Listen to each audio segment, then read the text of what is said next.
हाय नमस्कार. झटपट मराठी टिप्समध्ये आज आपण बघणार आहोत का आम्ही दिवाळीच्या सुट्टीमध्ये तीर्थक्षेत्राला जाऊन आलो. तर ते पिठापुरमला गेलो होतो. पिठापुरम हे श्री श्रीपाद वल्लभ यांचं जन्मस्थान आहे. तर पहा हे देऊळ आहे.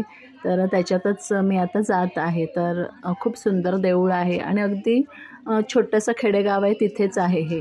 तर खूप शांतता आहे तिकडे. आंध्र प्रदेशामध्ये हे येतं. तर इथे एंट्रीला तुम्ही बघत असाल कशा चपला लोकांनी अस्ताव्यस्त काढून टाकलेल्या. तर थोडी ती शिस्त आपण ठेवायला पाहिजे. त्याने तिथे बाहेर शू रॅक आहे तरीसुद्धा कोणी तिकडे खूप कमी जणांनी चपला काढलेल्या. तर तेवढी स्वच्छता आपण आपल्या देवळांमध्ये ठेवलीच पाहिजे, हे प्रत्येकाला समजायला पाहिजे. बाकी आतमध्ये व्यवस्थित छान स्वच्छता होती, चांगलं होतं आणि खूप छान मूर्त्या होत्या. अगदी देवळाच्या आत परवानगी नव्हती का व्हिडिओ घेण्यासाठी, म्हणून मी हा बाहेरचा परिसर शूट केलेला आहे. बाहेरसुद्धा छान छान मूर्त्या होत्या. तर त्यांना प्रदक्षिणा नमस्कार करून आम्ही मग नंतर देवळात जायला. देवळाच्या शूटिंग घ्यायला परवानगी नव्हती आणि मी घेतलंसुद्धा नाही. आतल्या मूर्तीचं किंवा कसलंही शूटिंग घेतलं नाही. फक्त तिथे एक कुत्रा यायचा तर ते तुम्हाला दाखवण्यासाठी थोडं शूट केलं. कारण तो आतमध्ये यायचा आणि एवढा शहाण्यासारखा बसायचा. प्रवचन असलं तरी साईडला एका साईडला बसायचा. तर मला त्याचं कौतुकच वाटलं. पहिल्या दिवशी शूट करायला नाही जमलं, पण दुसऱ्या दिवशी मी परत देवळात गेली आणि शूट करून घेतलं. त्याच्यानंतर आम्ही उपाडा नावाचं गाव याच्या जवळच आहे, तर तिकडे गेलो. उपाडा सिल्क सारीज तुम्हाला माहिती असतील तर तिथे असं घरोघरी हातमाग आहे आणि त्याच्यावर या साड्या बनवल्या जातात.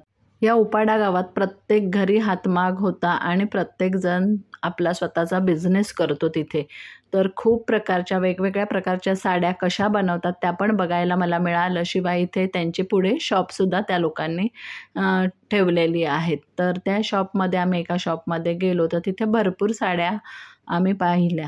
तर आधी पण एक दोन शॉपमध्ये जाऊन आलो, पण इकडे थोड्या मला व्हरायटी वाटली आणि चांगल्या वाटल्या. सिल्कसुद्धा होत्या आणि कॉटनसुद्धा होत्या, पण सिल्कच्या साड्या माझ्या घरी भरपूर आहेत. मला यावेळी कॉटनच्या घ्यायच्या होत्या. तर त्यांची जी बॉर्डर आहे उपाडाची, गोल्डन जी बॉर्डर असते जरीची, तर ती एक वेगळ्या प्रकारची असते आणि या साड्यांना वजनाला खूप कमी असतात.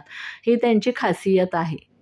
हे उपाडा गाव आहे ना, ते ईस्ट गोदावरी डिस्ट्रिक्ट आंध्र प्रदेशमध्ये येतं.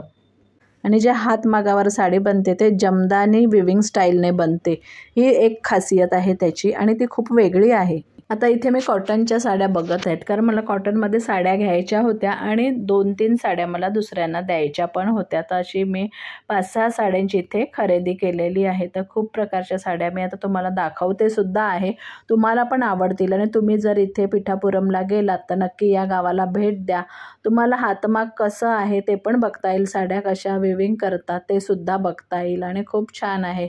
सिल्क आहे, कॉटन आहे. शिवाय ना तिथे कॉटनचे टॉवेल्स वगैरे सुद्धा स्वस्त चांगले मिळतात.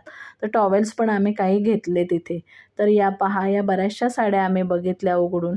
आता काही साड्यांची टिपिकल बॉर्डर होती गोल्डनमध्ये, तर काही अशा सुद्धा होत्या. तर वेगवेगळी व्हरायटी बघायला मिळालेली आहे इकडे. ही सुद्धा साडी खूप सुंदर होती, पण किती घेणार. भरपूर प्रकारच्या साड्या आवडलेल्या होत्या. तर त्याच्यातल्या मोजक्याच साड्या मी घेतल्या आणि बाकीच्या पाहून घेतल्या कशा आहेत, काय आहेत. त्यांची प्राईस पण खूप रिझनेबल होती आणि खूप कमी वाटली प्राईस. तीच प्राईस बाहेर अशी डबल वाटत होती. आणि हे पहा, हे हातमाग आहे. आधी जेव्हा हा थ्रेड असतो, धागा असतो, तो डाईंग करून घेतात आणि तो असा बाहेर ठेवतात ड्राय करण्यासाठी. उन्हामध्ये थोड्या कोवळ्या उन्हात असा ठेवून देतात ते लोक आणि त्याच्यानंतर मग विविंगला सुरुवात करतात वेगवेगळ्या धाग्यांनी. तर हे बेसिक जे धागे आहेत ते पहिल्यांदा डाईंग करून या प्रकारे ते लोक करून घेतात. तर ते सुद्धा शूट मी घेतलं, म्हणजे माझ्या मिस्टरांनी घेतलं. आता ज्यांच्या शॉपमध्ये आम्ही गेलेलो त्यांच्याच दरवाजात हे सगळं मांडलेलं होतं.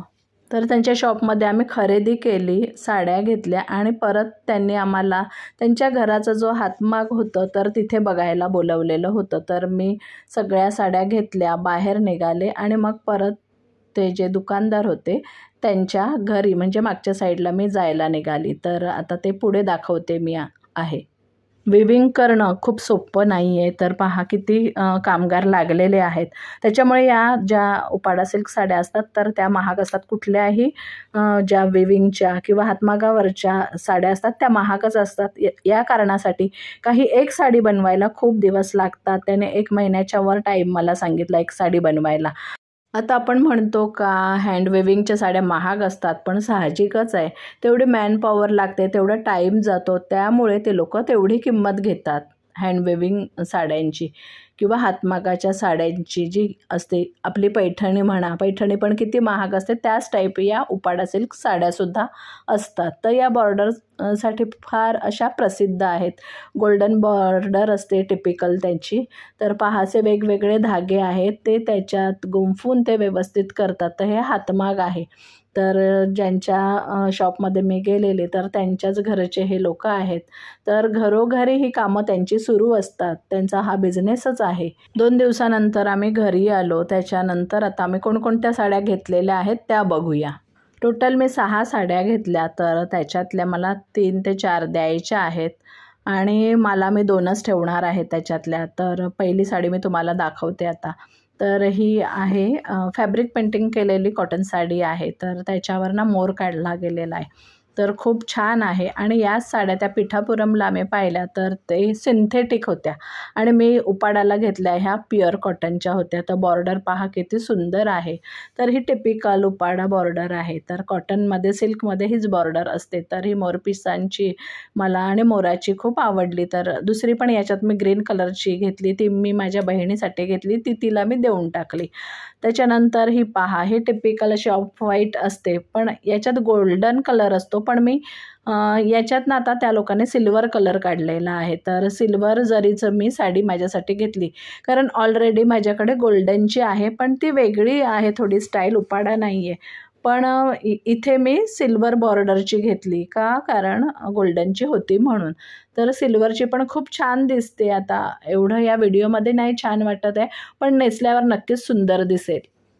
मला ग्रीन कलरची साडी खूप आवडते. तर ही डार्क ग्रीन कलरची साडी आहे. तर त्याचं पोचमपल्ली टाईप बॉर्डर आहे आणि पूर्ण गोल्डन आहे. याच्यात फार असे याचे पदर भरीव किंवा रेखीव नसतात, खूप असं साधे पदर असतात, एकदम सिंगल लाईन्स आहेत पहा गोल्डनच्या, तर तसेच त्याचे पदर असतात.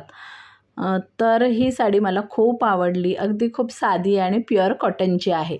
आता प्लेन झाली, नक्षीकाम झाली, उरली ती ही चेक्सची. तर ही सुद्धा चेक्सची साडी ग्रे कलरमध्ये मी घेतलेली आहे. ग्रे कलरमध्ये माझी एकसुद्धा कॉटनची किंवा सिल्कची साडी नाही आहे, त्याच्यामुळे मी यावेळी ग्रे कलर निवडला. तर ही सुद्धा मला आवडली आहे आणि याचं आता मी ठरवलं नाही का मी माझ्यासाठी किंवा कोणाला देईन, ते अजून काहीच मी ठरवलेलं नाही, ते आता पुढे ठरवेन. तर पहा ह्या अशा आहेत. त्याच्यानंतर ही मात्र साडी आहे. तर ही मी माझ्या नात्यातच, म्हणजे माझ्या चुलत सासूबाई आहेत, तर त्यांच्यासाठी घेतलेली आहे, कारण माझ्या सासूबाई नाही आहेत आता. तर त्या आहेत आम्हाला मोठ्या म्हणून, तर त्यांच्यासाठी मी आता ही साडी घेतलेली आहे.